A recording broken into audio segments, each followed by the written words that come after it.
Os voy a leer una leyenda que se llama Habitación 23, que está ambientada en Mérida, Extremadura, en el año 1848. Espero que os guste.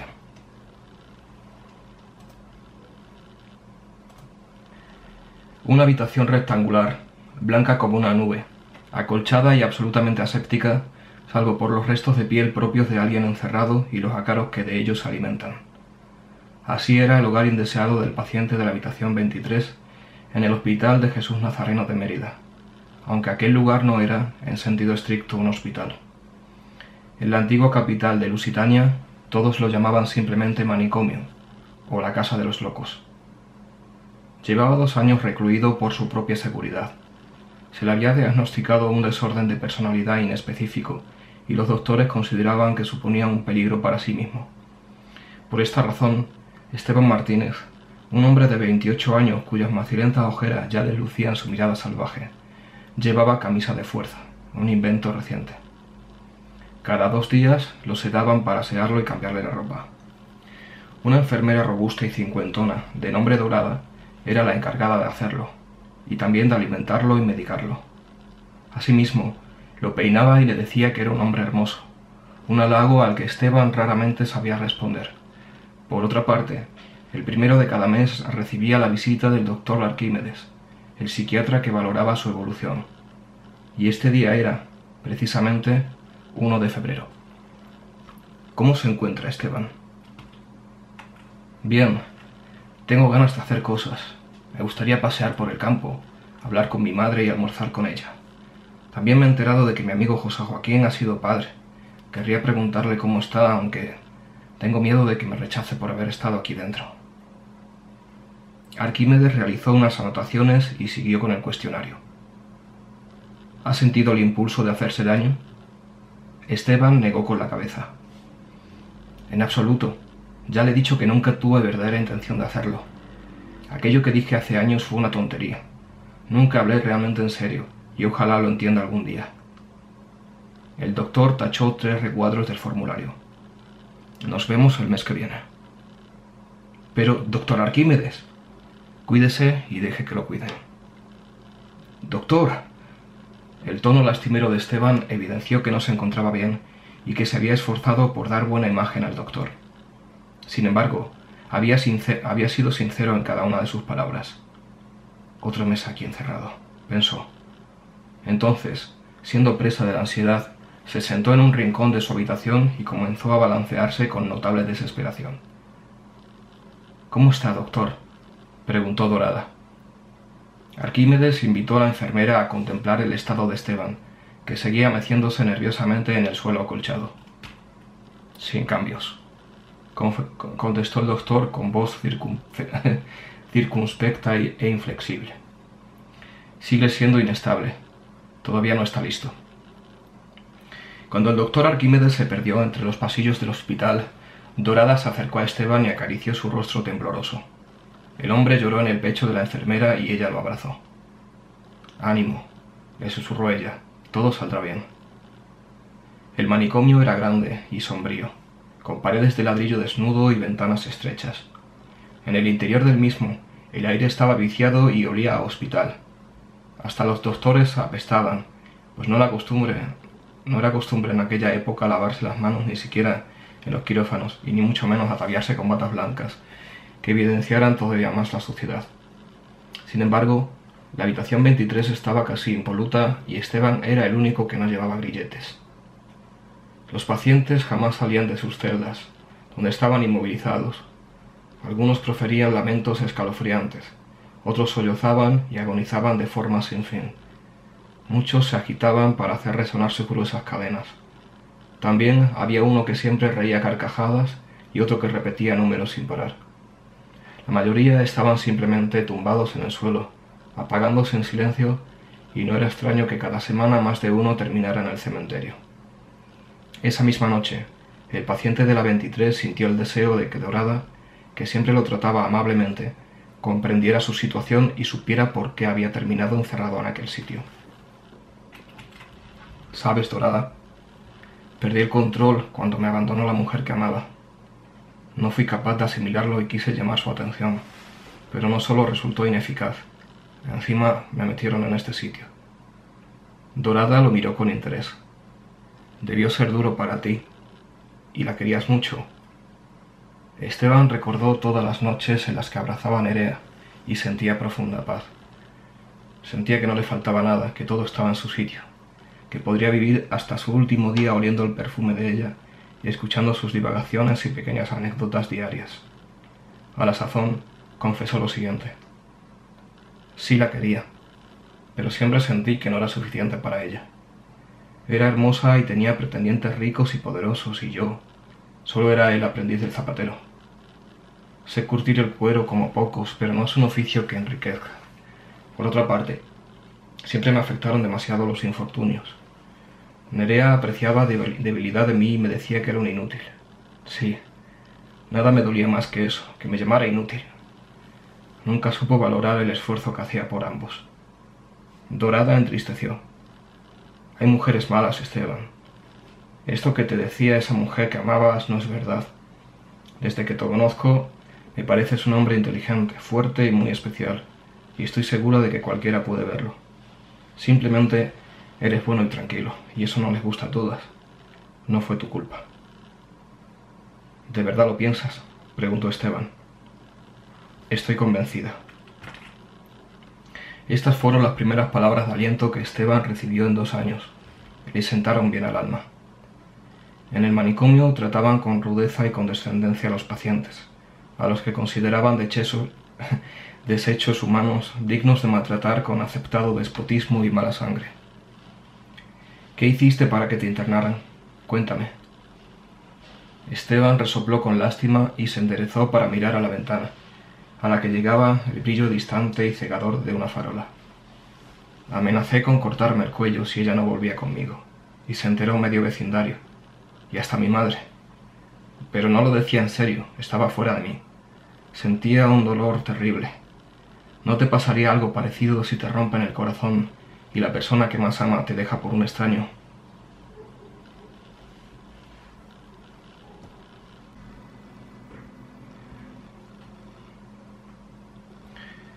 Al mes siguiente, Mérida ya gozaba de los primeros vientos primaverales. En el exterior todo estaba verde y algunas hiedras reptaban por los muros del edificio. Un carruaje con caballos alárabes, proveniente de Madrid, había estacionado en el descampado frente al psiquiátrico. Este pertenecía a un médico que conocía los estudios preponderantes del neurólogo francés Guillaume Duchenne, que experimentaba con los enfermos aplicándoles electricidad.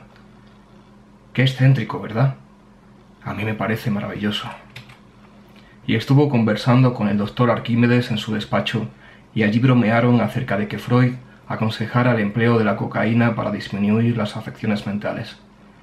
También hablaron sobre la frenología que difundía Mariano Cubí Soler, en ese entonces encarcelado en Galicia, y fumaron juntos unos puros que dejaron el hospital impregnado de olor. Espera, ¿qué día es hoy?, preguntó Arquímedes a su amigo, y retiró de su escritorio un vademecum de anatomía patológica. Es 1 de marzo. Sabía que se me olvidaba algo.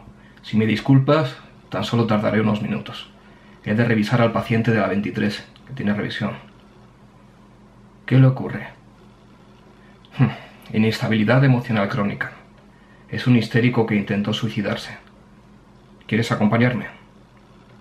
Sin duda, será interesante. El médico madrileño, que había viajado hasta Mérida para vender fármacos que necesitaba la institución psiquiátrica, en su mayoría opiáceos, y para presumir delante de Arquímedes del conocimiento extraído de un suplemento de medicina que había leído el día anterior en el periódico, siguió al doctor hasta la habitación 23 con la animosidad propia de los sádicos. Sin cambios, sentenció Arquímedes a los 4 minutos y medio de conversación, y tachó las casillas convenientes del formulario. Pero, doctor, nos vemos el mes que viene. Esteban, que se había esforzado por mantener la compostura de nuevo, la perdió cuando sintió que estaba experimentando injusticia, y le preguntó al doctor Arquímedes, que ya cuchicheaba con su invitado cerca de la puerta. ¿Está experimentando conmigo? Solo dígame la verdad. Ya no lo soporto más. Arquímedes se giró en el formulario. Se giró con el formulario de evaluación en la mano y lo agitó, como si lo allí escrito fuera irrefutable, y expuso: B. Tiene disonancias cognitivas. ¿Qué quiere de mí?, interrumpió el paciente. No se haga la víctima, Esteban. Estamos en el mismo bando, lo crea o no, y le tratamos mejor que a cualquier paciente. Nos vemos el mes que viene. Mientras tanto, cuídese y deje que le cuiden. El médico madrileño se mostró harto satisfecho con el espectáculo acontecido en la habitación 23. Ante la desesperación del paciente, había sentido una emoción cercana a la excitación sexual. En cambio, Esteban quedó llorando como un niño afligido y arrinconado bajo el ventanuco de su celda. Cuando se repuso del llanto, preguntó a la enfermera: «Dorada, ¿nos has escuchado?» «Sí», confesó ella, al sentirse cazada de imprevisto. Nunca se perdía detalle del progreso de Esteban y solía arrimar el oído a la puerta. «¿Qué he dicho que está mal?», preguntó Esteban. Dorada lo miró con ternura, mientras desinfectaba la bandeja en la que le había servido el desayuno hacía poco más de una hora. «Solo el doctor sabe. Él tiene criterio y me consta que quiere lo mejor para ti. Debes demostrar estabilidad emocional durante 3 meses seguidos. Eso es lo que me ha dicho. Cuando lo consigas, saldrás de aquí». Esteban negó con la cabeza. «Dorada, ¿cómo crees que una persona tendría estabilidad emocional bajo estas circunstancias? Cualquiera, incluso el más cuerdo, enloquecería oyendo los gritos nocturnos de los demás internos y desesperaría. Te lo pido por lo que más quieras, tienes que ayudarme. Yo no debería estar aquí». Dorada percibió que Esteban estaba a punto de derrumbarse otra vez y lo abrazó y lo besó en la mejilla. Luego le acarició los brazos cubiertos por la camisa de fuerza y le apartó con la mano un mechón de pelo que tenía pegado a la frente. En el cuero cabelludo le habían salido descamaciones muy abultadas del estrés. Más comida para los ácaros. «Esteban, ensayaremos respuestas juntos durante este mes para que el mes que viene te sientas con más seguridad frente al doctor. Yo sé que has mejorado desde que entraste aquí y te quiero libre y feliz. Sí, eso es lo que quiero para ti». El hombre se acercó a ella con fingida ilusión y ojos de enfermo. «Hagámoslo, por favor. Tengo mucho que hacer fuera. He dejado empresas a medias que anhelo terminar. Ayúdame, amiga mía». «Lo haremos juntos», celebró ella. Y Esteban fingió, porque a esas alturas no confiaba en Dorada. Le había seguido la corriente mientras maquinaba otro plan en su cabeza. Ignoraba cómo había llegado un bisturí a la habitación, pero Esteban llevaba observándolo disimuladamente desde que había sido consciente de que estaba allí. El objeto reposaba en el fondo del habitáculo, a la siniestra de la puerta, y se hallaba próximo a la pared. Dotado de un filo como la aleta de un tiburón, más que cortar, parecía ostentar la capacidad de tronchar, y estaba oxidado. Parecía antiguo, arabesco, por un par de realces en el mango. «Sí, Dorada, lo haremos juntos. Eres un hombre hermoso». Cuando de nuevo estuvo solo, esperó unos minutos para acercarse con la nariz al bisturí y descubrió en él un olor acre. Luego se lo metió en la boca y le supo mal. Pensó en la bilis que accidentalmente había probado de la vesícula de un conejo que había viscerado con desatino, pero soportó el sabor, que también contenía óxido, y maniobró a escondidas de todos. «Sí, esto es lo que necesito». Entonces, antes de dormirse esa noche, musitó una nana que su madre le había cantado hasta los 7 años, celebrando en secreto la sublime creación que había concebido la persona que inventó el bisturí. Susurraba pequeños pedazos de lenguaje, con una tonalidad en re menor, que rezaba así: «Sueña, mi niño, cierra los ojos, que los monstruos no existen. Bajo la cama y el ropero solo sombras se esconden. Si escuchas ruidos, no sientas temor. Son solo sueños que bailan. Si un fantasma susurra tu nombre, no te hará nada, mi amor. Cierra tus ojos brillantes, que la luna te cubre con su manto. Y desde ahora hasta que levantes, a salvo estás con mi canto». Durante el lluvioso marzo, Esteban fingió tragarse las pastillas que le daba Dorada. Sin embargo, las trituraba y ocultaba en el rincón más recóndito de la habitación. veneno blanco sobre su celda blanca. Una nueva comida para los ácaros. Así, fue más consciente de su caso y sintió que había cosas que no le cuadraban. Hubo de hacer un ejercicio de máxima resiliencia para observar con ojos de águila su propia situación. Día tras día se esforzó por recordar cada detalle, por analizar cada grieta en las señas y conversaciones. Y ya vislumbraba el misterio. Sí, no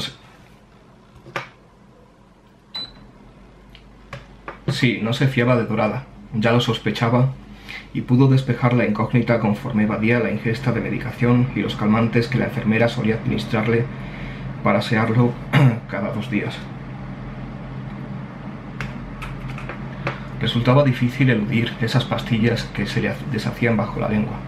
Sin embargo, un día las escupió en un descuido de Dorada y fue testigo de lo que hacía con él mientras dormía. Fingió estar sedado cuando no lo estaba, y descubrió que ella le sobaba el cuerpo, también sus partes íntimas, y se deleitaba con ello. ¿Habrá hecho esto durante los 2 años que aquí llevo, cada 2 días, mientras me limpia? Se preguntaba Esteban, pero hizo como si no hubiera descubierto nada, a pesar de sentir profunda repugnancia. Así, practicó a diario con Dorada respuestas y argumentaciones a las cuestiones frecuentes de Arquímedes. Solían ser bastante parecidas, aunque variaban léxica y sintácticamente, que le harían parecer una persona confiable, comprometida y madura. Para su extrañeza, todas y cada una de las respuestas que la enfermera le proponía como réplica ideal ya las había contestado al doctor. De hecho, hasta le parecieron más vagas e imprecisas. Algo definitivamente no cuadraba. Paredes blancas, venenos blancos, batas blancas. ¿Sabes que le he contestado esto mismo al doctor muchas veces, Dorada? La mujer se mostró dubitativa. Quizá tenga en cuenta tu lenguaje no verbal, la forma en que gesticulas y todo lo que puede verse más allá de las palabras. Esteban sonrió para sí mismo. Ya entiendo. Habré de poner toda la carne en el asador la próxima revisión. Estaré muy atento de no cometer errores. Y había más cosas raras. El doctor Arquímedes solía guiñarle un ojo a Dorada, y alguna vez los había sorprendido en una actitud muy cercana. Estas huellas ocasionaron el efecto de suponer 1000 conjeturas a aquella mente que pensaba demasiado. No podía fiarse de nadie, salvo de sí mismo. Cuando era 1 de abril, Esteban recibió al doctor en su habitación, que lucía tan tétrica como su propio aspecto. Por primera vez le pareció al doctor tener delante a un verdadero loco, y se le antojó pensar que el dolor del paciente se había contagiado a la estancia, que mostraba un tono amarillento y apagado, por zonas grisáceo, que se expandía como el lodo.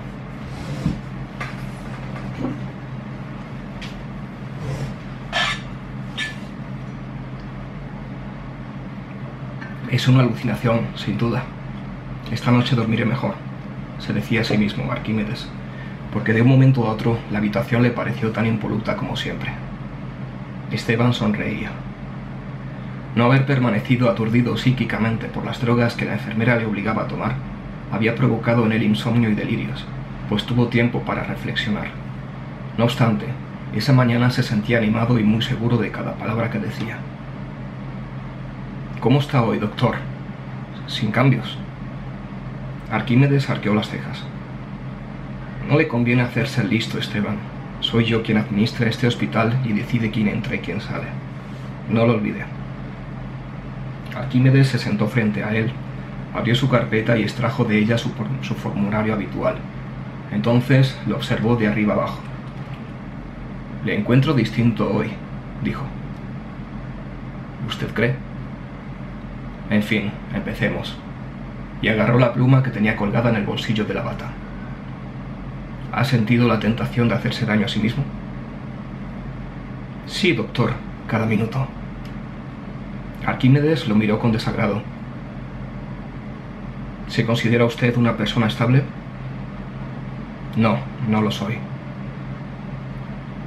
¿Diría que controla sus pensamientos? No, contestó Esteban. Ellos me controlan a mí. Al parecer, suspiró el doctor, hoy estaremos de acuerdo en todo. Esteban ladeó su cabeza hacia un lado. Solo actúo en arreglo al diagnóstico que ha creado para mí.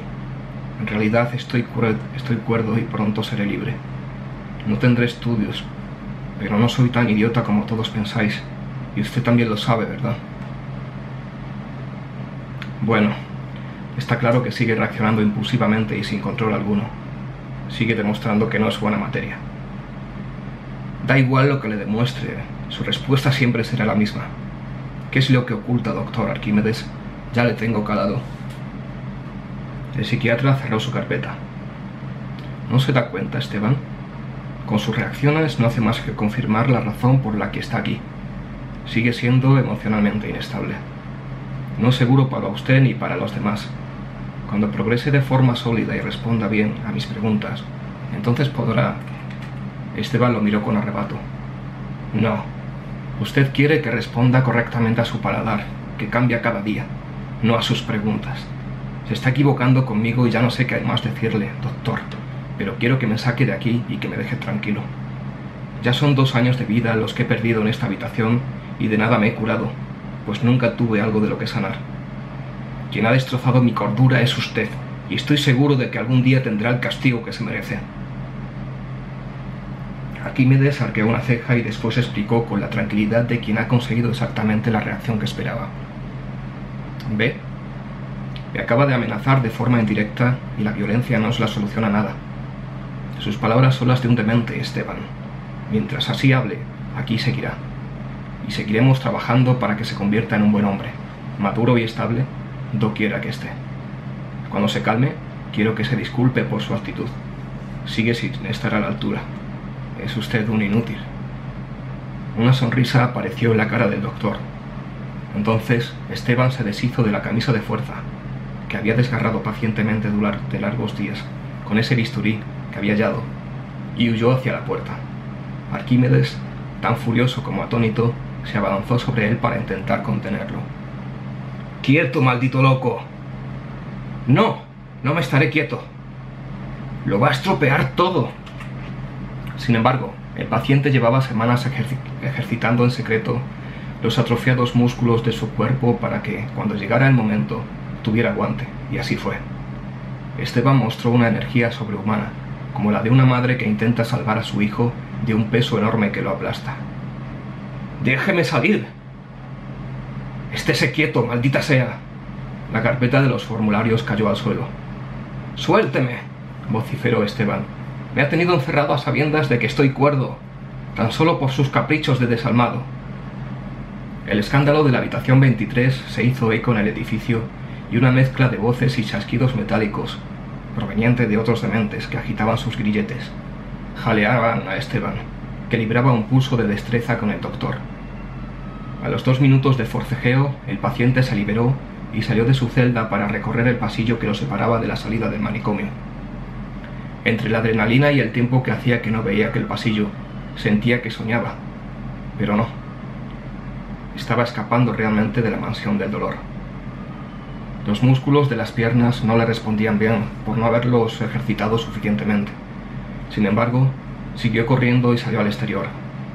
Allí se reencontró con la naturaleza y la luz del sol. Entonces, Dorada cargó la escopeta que guardaba en el recibidor del hospital y susurró con la furia de una mujer despechada. Si no eres para mí, no serás para nadie.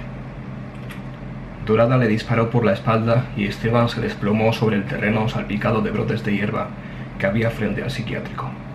Muy poco después de su acción impulsiva, la enfermera se arrepintió de lo que acababa de hacer y corrió para apretar contra su cuerpo robusto el cadáver de Esteban. Al menos ha sido rápido, se consolaba ella entre lágrimas. Y tenía razón. El paciente de la habitación 23 había tardado menos de 1 minuto en asfixiarse con su propia sangre, que encharcó sus pulmones perforados. El doctor apareció por la puerta del manicomio y corrió hasta alcanzar a Dorada. Entonces contempló el cuerpo sin vida de Esteban. ¿Pero qué has hecho, Dori? Lo siento, papá. Lo has estropeado todo. Ya no podrás ser feliz. No me riñas, por favor. Arquímedes cambió abruptamente de humor. Disculpa, mi niña, ven aquí, ya pasó. Y no temas, papá te conseguirá otro. Pero Dorada no quería otro hombre, sino aquel que yacía muerto a sus pies. Te amo, Esteban. La enfermera agarró de nuevo el cuerpo del paciente. Te deseaba para mí, deseaba quererte más que a ninguna. Perdóname, por favor, lo siento tanto. Yo solo quería que estuviéramos juntos y fuéramos felices. Anhelaba que sintieras por mí el amor que yo siento por ti. Perdóname, mi hombre hermoso, perdóname. Ya está, cálmate y vayamos adentro, sentenció Arquímedes. Pero yo lo quería a él. El doctor Arquímedes consoló a su hija ante la mirada indiscreta de 3 viandantes, que habían sido atraídos por el ruido del disparo. Poco más tarde, informaron a las autoridades de que había acontecido un episodio fatal en el manicomio. La policía no hizo preguntas. A ninguno de los guardias le interesaba manchar el nombre de un individuo altruista que favorecía cuantiosamente a la sociedad, y mucho menos molestarse por el deceso de un demente. Se sabe que a los 5 años de aquel incidente, el doctor Arquímedes se ahorcó en su propia casa. Algunos dicen que no soportó el cargo de conciencia y que la culpa lo aplastó día tras día hasta que no pudo más. Otros, los más cercanos a él, cuentan que empezó a sufrir alucinaciones tras la muerte de Esteban y que vivió un horror al que decidió ponerle fin.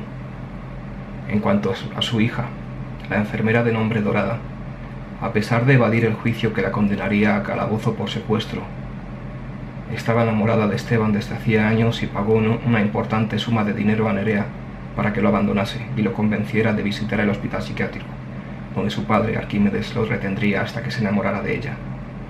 Y asesinato. Después de aquel día, pocos se le arrimaron y murió sin que ningún hombre tomara su cuerpo, pues una fama siniestra la acompañó de por vida. Cuenta la leyenda que fue el alma de Esteban quien atormentó a aquellos que lo condujeron a la muerte y que algunas noches todavía se le escucha entonar esa nana que solía cantarle su madre cuando él era niño en el antiguo psiquiátrico emeritense. Actualmente es un hotel donde muchos curiosos del misterio se hospedan debido a su legado paranormal. Pues aquí acaba Habitación 23, espero que os haya gustado.